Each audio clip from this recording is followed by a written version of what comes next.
I'm sure most of you who are clicking on this video are already aware of the recent situation that DJ Akademiks has found himself in, where Akademiks and his friends were caught on video talking inappropriately with a 15-year-old on Discord. Whilst that situation is important, there are already a bunch of videos covering that exact topic, so I wanted this video to highlight something even darker about Akademiks. DJ Akademiks is not only an alleged gamer, but is also an alleged and I can't make concrete statements about an open case, but I do think it's weird how no one seems to want to talk about Akademiks' allegations. I've seen people mention it, but nobody in a video has gone in detail. So we're gonna do that right now. Viewer discretion is advised. I acquired the official complaint document that was submitted by the victim's lawyer, filed on May 13th, 2024. And while this case is still open, I want to preference that everything here is just allegations. But we're gonna be covering not only the victim's side, but also Akademiks' response. This situation began on July 16th, 2022, when DJ Akademiks would invite Miss Abashe, the alleged victim, over to his house in New Jersey. Important context would include the fact that they had met online around 2021, and they would casually date on and off, and she would periodically visit his home in New Jersey. Miss Abashe lived in Pennsylvania at the time, with no means of transportation, so Akademiks would order her an Uber to his house. As Miss Abashe was on the way to his house, she would claim to not suspect any malicious intention. The reason that this is important to mention is because Akademiks had not met with her in almost a year, so the randomness of this invite may spark some red flags. But Miss Abashe stated she did not feel that way. Unfortunately, Akademiks did have ulterior motive, as he would invite his friends, as identified in the court filing, as John Doe 1 and John Doe 2. He would text them that she had a different type of vibe to her, which Miss Abashe believes is his way of telling his friends that she intends on coming over to have sex. Once Miss Abashe reaches the house, she would be shocked, as she wasn't expecting anyone else to be there, but she still thought nothing of it. Shortly after her arrival, a power outage would hit the neighborhood, and this would lead Miss Abashe, John Doe 1, and John Doe 2 to sit in the kitchen together as she waited for Akademiks to arrive. While Miss Abashe tried sparking up some small talk, she was almost immediately offered a drink. She refused and opted to make her own drink, but John Doe 1 insisted that he let him make her a drink. This is when he would start self-asserting his authority, as being Akademiks' employee made him believe that he was in charge until he arrived. This intimidation tactic was enough to get Miss Abashe to comply and let John Doe 1 and John Doe 2 fix her a drink. At this point, the house was pitch dark, and John Doe 1 left to go try and fetch Akademiks. Left in the dark, Miss Abashe would get an odd feeling about every encounter up until then, but brushed it off as she believed that the environment was safe due to her visiting this place many times over the years. Not too long after, the power would finally return, as did John Doe 1, and he would immediately ask Miss Abashe if she'd like to take a dip in the pool while they waited for Ak. Miss Abashe said that she preferred the hot tub and assumed that John Doe 1 and John Doe 2 would leave after putting the hot tub on for her. Miss Abashe would enter the hot tub alone, but shortly after, John Doe 1 would appear and join her as well. Not too long after, John Doe 2 would also appear, but with a bottle of alcohol, and allegedly began forcing her to take shots. John Doe 2, according to Miss Abashe, had been nervously pacing around the pool area during the encounter, as if they were nervous. Nonetheless, those feelings of suspicion would subside, as she began to feel strange. She knew she wasn't intoxicated because she only had half of the first drink and a few sips of a new drink. Her body began heating up and she felt lightheaded. John Doe 2 would ask her if she felt lit, where he proceeded to go back into the kitchen to fetch more alcohol. And according to these documents, they allegedly poured the alcohol into Miss Abashe's mouth forcibly. She recalls John Doe 1 becoming very aggressive, as he made sexual advances towards her, as John Doe 2 would watch from the sidelines. And according to Miss Abashe, John Doe 1 would not take no for an answer and began groping her. He would then pick her up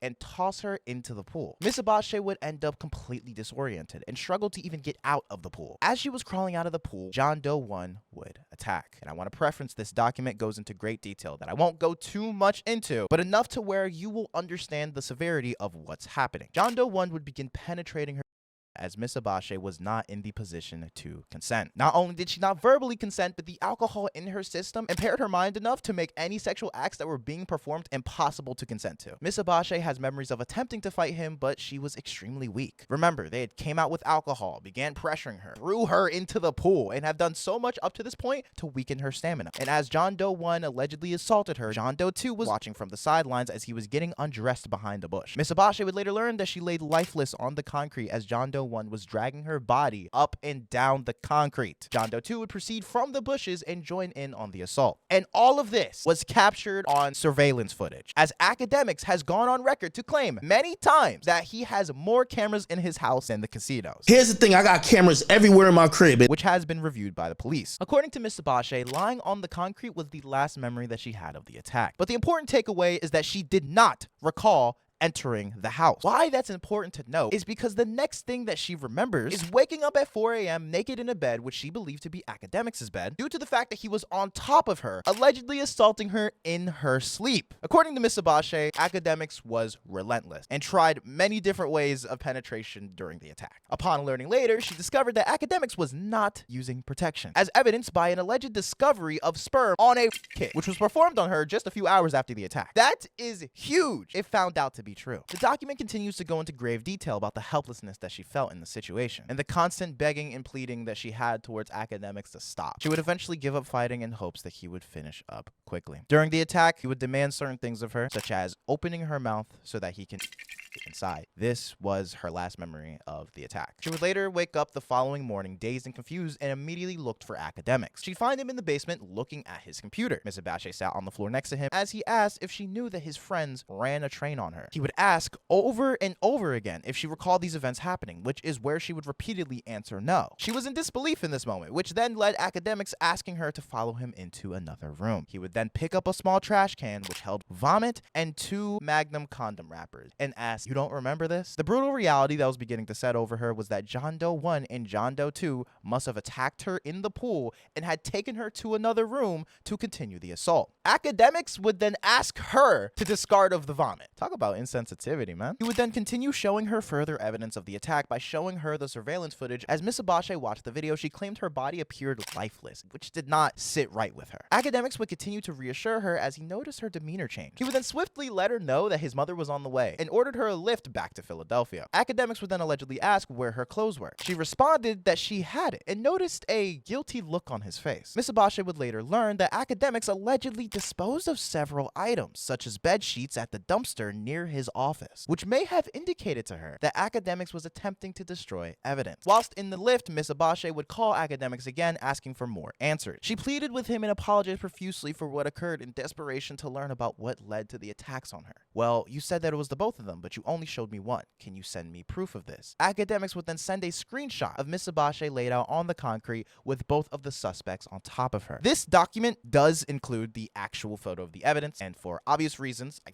can't include it here, but due to this being only a civil case and not a criminal case, the public records are out there for you to research it yourself. Just be careful. And as Miss Abache arrived home, she began feeling intense and pain and immediately contacted Akademiks again, telling him that she was hurt and wanted to see someone. She was destroyed yet afraid of what may happen from here. She asked him for the complete surveillance footage, which he would refuse, and instead suggested that she should get tested for an STD. As this document actually points out themselves, this is a weird statement to make. Remember how earlier in this document he pointed out to her that there were 2 condoms in the trash can with vomit? Why would she need an STD test if the attack from the 2 suspects wasn't unprotected? Don't forget, she's also allegedly implicating Akademiks on this as well. And as she said previously, Akademiks allegedly brutally assaulted her as well, unprotected. See how this statement would make someone do a double take on Ak? Miss Abache would immediately contact police and report an incident of. She would head to the hospital to conduct a kit. Once that was concluded, she went to a meeting with police and had her scars and bruises photographed, and the officers actually asked her to participate in a recorded wire call with Akademiks. I do want to state as well that the photos of her bruises are also included in this document. There is genuine proof to back up these claims. The screenshot of the suspects on top of her lifeless body in the same screenshot, and then the bruising that backs up these claims, and those photographs were only taken hours after the incident. And according to Miss Abache, during the wire call, police wrote down a list of questions to ask Akademiks, and noted to her to not make it obvious that the police were listening. Miss Abache would ask Akademiks to describe how she looked when he saw her in bed, and he answered, "You looked like you were in the pool." Akademiks would then start graphically recounting and admitting to sexual intercourse with Miss Abache. He would even make an insensitive comment stating, "I know what your pussy feels like. That shit felt loose," allegedly. And based on this information, this was enough to obtain a warrant for the footage. And according to Miss Abache, the test results produced evidence that she had been. Once again, I want to clarify that everything that we just mentioned is alleged. Now that you understand what type of situation that Akademiks has found himself in, let's talk about how Akademiks responded to this whole situation. On December 30th, 2023, Akademiks would address a multitude of situations in a new upload, and here's how he recounted his side of events. They raided my house. There was a woman that came to my house. That woman claimed she was sexually assaulted. Not by me, by other people, but it happened in my house. Not by me, by other people. As we saw from this case, that is not true. Y'all know I work a lot. One day I'm like, I tell my niggas, I say, yo, I want to get drunk today, and my nigga Antonio Brown invited me to a pool party. I tell my niggas to even drive my cars. I say, yo, drive my car, I'm about to get drunk. It's like a day party type shit. I'm already drunk. There's a girl texting me that I haven't seen in a year. She said she wanted to come through. He claims that Miss Abache was the one that texted out of the blue. So in this context, he was already with his homies at this point, rather than Miss Abache's side of him seemingly sneaking them in. In this next clip, Akademiks basically admits to not only cheating on Miss Abache, but showing really bad signs of alcoholism. Cool, I said, whatever. Yo, we gonna leave the party around 8, blah, blah, blah, blah. You can come through, I'm gonna send you a lift. I swear, I got so drunk. When I get home, I walk, and I swear this is the whole story. I promise you, I can't lie. I can't believe a bitch I really laid with and I really trusted. I bought everything in the fucking world would ever even try to play with me like this. I've told her the story because low key, yes, that was me cheating on her. Like me and her fell out, she went back home, and I went to a party and I hit up another bitch. Yes, the other chick came over. I'm mad drunk. I'm drunk at a party. I come home. I walk upstairs to where my master bedroom's at and I fall out. Yo, I just pass out. I forgot I Ubered a bitch to my crib. I forgot, nigga, I'm drunk. This is his alibi. According to him, he completely forgot that he Ubered Miss Abache and immediately went upstairs to black out while drunk, which would seemingly explain why he didn't appear at all once she had gotten to the house. 4 a.m. comes. Remember, I'm at my crib at 9. 4 a.m. comes. I'm knocked out. I never see the girl. I never see her. My homies wake me up on some shit like, yo, Ak, we leaving. Oh shit, damn, I was fucked. Like, damn, I'm fucked up. I go lock the door. Then they say to me, oh, by the way, that girl you invited, yo, she down there and the other end of your house in the guest bedroom. I look at them and I said, what girl I invited? Bro, remember you invited a girl. Nigga, I'm so confused because I was at the party with Antonio Brown, nigga. I'm macking it, nigga. Like, got all these bitches, they all on me and type shit. You know so-and-so, and they describe us. Oh, shit. Akademiks recounts being woken up by his friends at 4 a.m., as opposed to Miss Abache's side, where he would have already been awake and attacking her. And by this point in the story, you can already see where he's leading at. He's completely trying to duck any accountability, but regardless of the way you spin it, this still makes him look bad. Hypothetically, let's say that Ak is innocent of assault. Let's say the other two men still committed that assault. Ak was so drunk that he was negligent enough to Uber a girl to his house and then forget. Whatever happens with that girl at his house is still his responsibility. That is complete negligence. I walk down the hallway and I see the girl and I said, oh shit. But I noticed this couple things. First of all, she naked. Second of all, her hair is like frizzy and shit like that. Almost like she kind of went in the pool type shit. Yo, what's good with you? Like, I'm waking her up type shit. Like, yo, you sleeping? Like, what's up? Anyway, I go downstairs. She kind of realized I'm there. She wakes up. She come downstairs. That girl woke up. And by the way, you know, I hate to tell this part because it's going to make her look crazy. And this is why I refuse to give out that girl's name. I remember saying like, damn, what was y'all doing when I was sleeping type shit? She was like, oh shit, now we were just having fun, blah, blah, blah, blah, blah. So now, Akademiks is claiming that Miss Abache was actually a willing participant of the whole thing. We were just having fun type shit. I'll show you why later that was a lie. And he knew that was a lie. When she came over that time, she had told me she was like a dancer, some shit like that. You know what I mean? And I don't know if maybe my niggas took it the wrong way, because I remember she had told me, she was like, yo, the girl you used to know, like I'm on some bad girl vibes now. This is before, when I was going to the party, I was like, yo, I'm about to get this girl coming over later for me. She tell me she on some different vibes. That's what they took. And I can't really speak to other niggas' thing. I can only speak to myself. Once the morning happened, I know the chair, the tan is right there. I know this is right there. And I'm like, I go in the backyard. I'm like, why this is over there? Why this is over there? The shit don't make no sense. So I asked her and she was like, nah, we were just having fun type of shit. That's what she told me tonight. I know my backyard, something ain't right. She's telling me they were just chilling, having fun, waiting for me type shit. But I'm sleeping. I'm looking around when I'm letting Pluto. I'm like, son, don't sound right. I go to my DVR. I'm looking what's going on. The shorty was getting trained by my two mans on my pool deck the night before when I'm sleeping. I'm dead ass. This is what happened. Nigga, I couldn't believe it. Remember how I told you earlier that I'd show you proof that Akademiks lied in the statement about knowing Miss Abache was a willing participant? What you're seeing on the screen is text messages between Akademiks and Miss Abache. Miss Abache being blue and Akademiks being gray. The conversation starts off with Akademiks saying that he's gonna get tested and that she should as well. Already, this is looking crazy. Remember what we mentioned earlier about the alleged unprotected attack that he had on her? This language reads very suspicious to me at this point. Remember, the night of the attack happened on July 16th, 2022. These are text messages from just a few hours after the incident, where she literally says, it's unlike me to do this, and I don't know the other guy's name, so I was just laying there. I'm considering going for a testing kit for us to figure this out. Yet Akademiks a year and a half later would maintain that she told him that they had fun. She was like, oh shit, now we were just having fun, blah, blah, blah, blah, blah. This doesn't look like she had fun, Akademiks. You're just lying now. I was passed out for most of it, but I'd wake up now and then. Also, I was in shock. I got most of the information from you. Before then, I never met the other guy, so he just took the opportunity, I guess. That's why I told you I don't judge, just trying to make sure you made the choice to do whatever you wanted to do. Always with you, but not this time around. I blacked out. I remember you waking me up during the night. They said you were trying to call and bring your friend to join in, lol. And at this point, it's Ak's word against Miss Abache's evidence here. And it'd be Akademiks' big mouth that would land him in even more trouble. Because at this point, none of this information was actually publicly known. Akademiks talking about the situation upset Miss Abache so much to the point to where she felt forced to address the situation on December 31st, 2023. I look crazy right now, but I'm not going to stand here and let this man continue to lie about me. That's not what happened, Akademiks. You know that that's not what happened. For you to pretend that you didn't do anything, that I just went to your house and I'm just some thought, like we didn't know each other for 2 years. You tried to save yourself after your friends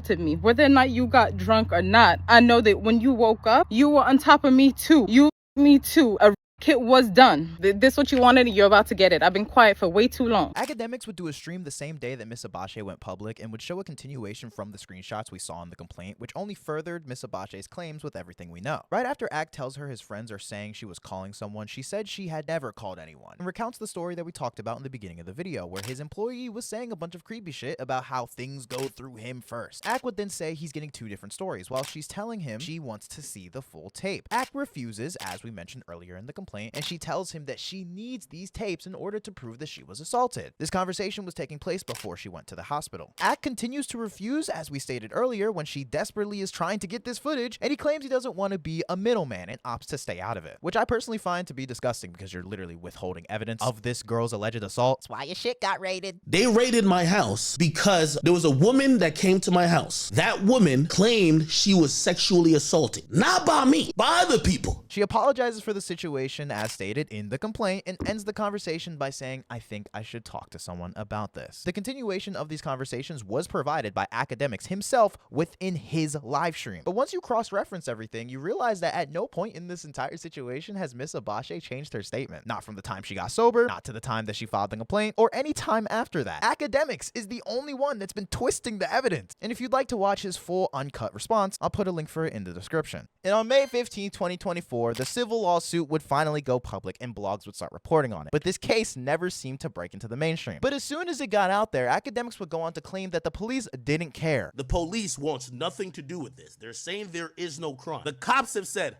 peace. There ain't no crime that we could prove. But I also love how in the same breath that he proclaims his innocence, he also threatens to take everyone else down. Let me tell you this. Let me tell you this about everybody in the industry. I'm going to tell y'all all this right now. If Ak ever goes down, y'all all go down with me. Because I hold no secrets for nobody. And this is only after he deflected the allegations and tried making it seem like because he was covering the Diddy case at the time, the lawyer who represented Miss Abache was using this as a way to take him down. Do you know who's the lawyer representing whoever? Who y'all think that lawyer is? Is it possible that that person who really seen the money grab was really the Diddy stuff, and who was the biggest covering the Diddy stuff? That lawyer allegedly reached out to some people of mine saying, if Ak continues to doubt what we are purporting against Diddy, remember, we could file a lawsuit on him too. Language of an innocent man, everyone. And I feel like Akademiks' swift approach to responding to the situation is what caused a lot of people to believe that this was debunked. He's provided absolutely no evidence. It's still allegation. But with all the information that we have now, it is not looking good for him. Also, Akademiks, it's way too late for you to be like, I'm not handling this on the internet. I can't talk about too much just because I've paid lawyers to handle